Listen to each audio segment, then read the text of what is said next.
affect your ratio of endoscope to sheath diameter. The next would be the stone location and your maximal deflection angle required. The next would be the ureter size, as well as any pre-stenting and the stone volume. So the ratio of endoscope to sheath diameter is quite important. This is essentially the diameter of the uteroscope divided by the diameter of the fans. So this is a pictorial that I kind of created, and to actually show pictorially what we mean. So if you look at the first row, when we change the uteroscope size while keeping the fans constant, let's say we're using a 10-12 fans, and we up the scope size, you actually see that the RESD can become too high when, for example, you use a 8.7 French scope in a 10-12 French fans. And the RESD can be too low. For example, if some of you have used a 6.3 French scope in a 10-12 French, I find that it's actually a little bit too thin. The next concept to know is that if we change the fan size while keeping the same uteroscope constant, it also affects the RESD. So for me, the RESD has to be in a sweet spot. And let's see how the RESD then impacts flow and suction. So if we compare these three, so the same fans, but different uteroscope sizes, on the impact on the flow and suction is that if the RESD is too high, you have actually poor outflow and poor even with suction. So if poor outflow, your IRP, intrarenal pressure, can increase, the suction rate comes down, and you have very good vision, but it can be a very over-distended system, and you have poor vision, or you may have actually poor vision due to the inability to suction the blood and dust that's there.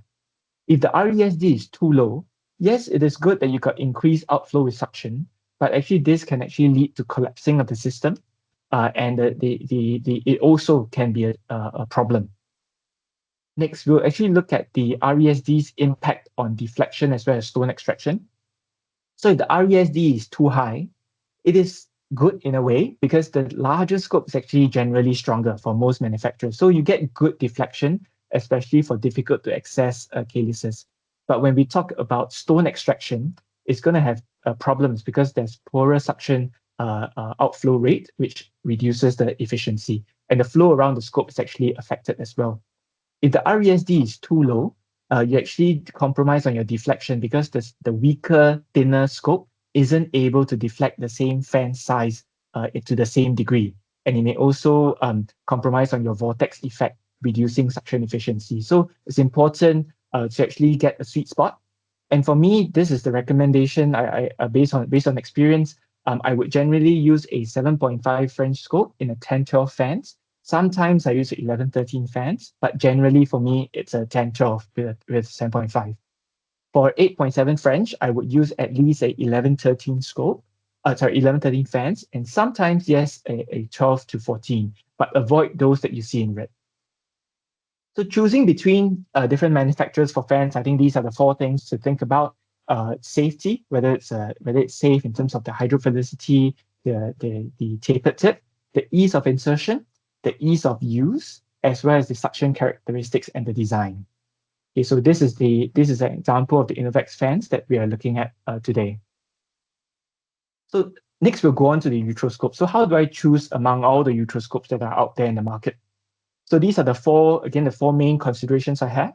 Firstly, it's the strength of deflection, the ability to deflect fans, whether there's a presence of a locking mechanism, and the durability of the scope. Scope size, different manufacturers have different scope sizes, so think about what size you want to use. Vision quality, so I generally prefer a clear, vivid image, so that's where I think the Innovex scope actually fulfills the function very well. And next would be the working channel. So for the working channel, what's the size of the working channel, the smoothness of passing instruments, and how good the irrigation flow is. So these are some examples of the Innovex scopes, and this is the latest 7.5 flexible uteroscope that we have.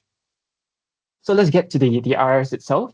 There are 7 or 8 main steps. I believe some of you are quite senior Rogers. I won't go through this too much, but essentially we do a rigid cystoscopy at the start, cannulate the ureteric orifice, do a semi-rigid ureteroscope to make sure that there are no incidental findings in the ureter. And this also allows you to size the ureter to know what size of fans you might be able to use. And if it's too tight, then generally we would put a stent and stage the procedure. Do a retrograde pyelogram. I would say this is very important because it assesses allows you to assess the calaceal anatomy, and it also allows you to predict any challenges from the RIRS. So, for example, this is a retrograde pyelogram of one patient. You can see that some of the infundibuli are really narrow and really in an acute angle. So this can actually predict certain difficulties during the surgery. One tip that I would say before the actual RIRS and before you put the fans, always empty the bladder to prevent over distension, because sometimes as we do the case and you hear tachycardia, generally it's because of us and the patient is having a full bladder. Okay, so if you're using fans for the first few times, do it with fluoroscopy for safety. All right. And do not over insert the tip of the fans because it can cause medial renal pelvis trauma. And the other tip would be when you're actually pulling out the inner stellate, do advance the outer sheath just a little bit so that the outer sheath remains in place where you want it to be. For the irrigation setup, another common question.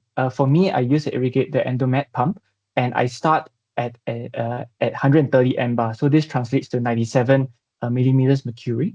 And do know what kind of machine you're using, what units you're using. And the tip is really, if there's not enough irrigation, there's no suction that's gonna. Okay, so for the suction setup, again, there are different machines to use. Generally, I start at 10 to 20 kPa, and that translates to around 75 to 150 millimeters of mercury. So this is again the number that I will start at, and I will really assess the compliance of the kidney as I adjust my suction. Towards the end of the case, I generally increase the suction pressure where the majority of the work is fragment extraction. So the commonest question and the commonest source of frustration is, what are your irrigation and suction settings? So for me, to be honest, there's really no hard and fast rule. There's no one answer. No endourologist in the world can tell us exactly what to use.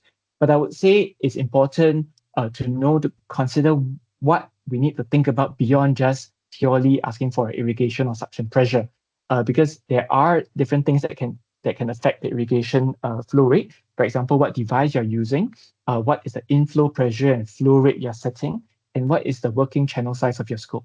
So for example, if some of you have used the 6.3 French uteroscope before, you actually know that the irrigation is actually slower than the 7.5. For the kidney, it is extremely important to have a visual cue of what the compliance is. So how distensible the kidney is, because everybody's tissues are a bit different.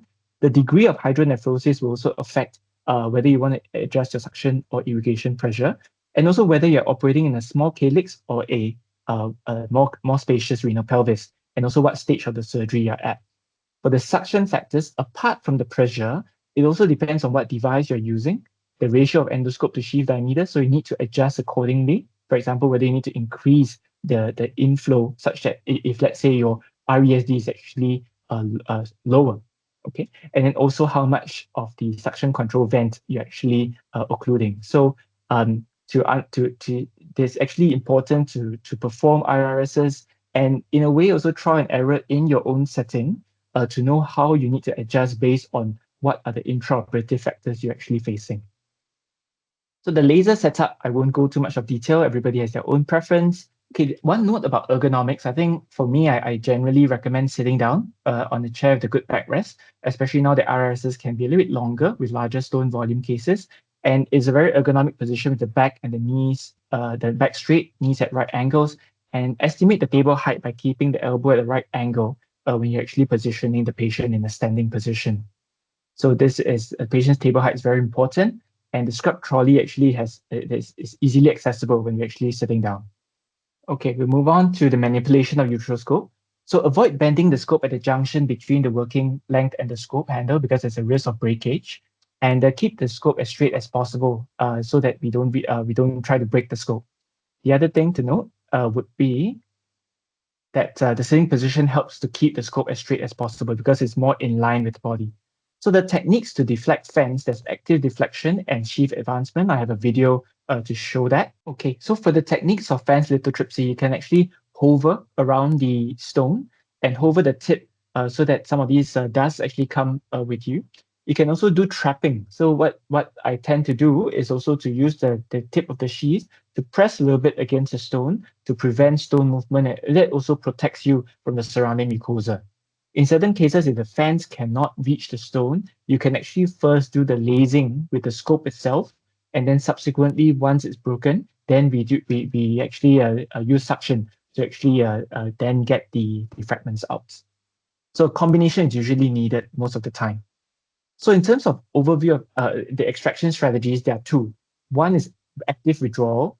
Okay, so that actually means that you're actually fully withdrawing the scope until the Y suction channel, and you actually get fragments, and this is limited by the size of the inner sheath diameter. And usually your little strip sheath strategy is going to be fragmenting or popcorning. For flow around the scope, this relies on the flow around the scope and the sheath, and this actually extracts dust. So usually we need a combination at different stages of the surgery and depending on how the stone breaks. So this is how active withdrawal looks on the external view. And one tip is to keep the left hand locked and fix the fan's position to prevent the fans from moving in and out of your target during active withdrawal to prevent over needing to reposition all the time.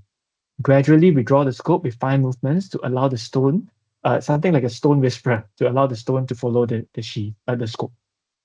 Occlude the pressure control vent, and sometimes you have to do it continuously or intermittently, and it has to come to the Y channel such that the fragments will come down to the external tubing. So the internal view, you actually see that you can actually move the tip of the fans to the target fragment and actually occlude the pressure control vent to extract it. And once the fans is in, continue to press it and keep the attraction of to maintain the traction of the fragment. All right, and then pull to the Y suction channel. Okay, there are three scenarios that I would say that sometimes can be tricky. So firstly, the fragments does not want to enter the fans. So by firing the laser even at a distance, sometimes we actually are able to jolt this stone into the fans once it is actually broken. The second is if the fragments are actually too big within the fans, you can actually carefully fire within the fans to cause the fragment to break and subsequently be extracted. And the third would be if there are small fragments like these, one millimeter or so, I would say intentionally extract them because although they seem like they potentially can go behind your scope, sometimes you actually can shear the coating of the scope if you pull hard. Right? So so these are fluoroscopy images to show that to try to keep the tip there. For lower pole stones, sometimes when we try to extract, the stone may not really follow, and these cases you actually may need to straighten out the fans to be able to let the fragment come out. All right. Okay. So stone dust will flow around the scope. All right. And even without occlusion of the vent, there's some suction that's there, baseline suction, to actually get that the dust out. And periodic occlusion can actually help to clear up your vision. I would say also to use the tip of the fans as a friend. You can actually use the tip of the fans to splint open the calyces for better vision, and you can also use the fans to push to rotate the stone so that more of the stone comes into your view. And yeah, you can actually, like I said, push it. And trapping of the stones also prevents movement in order to allow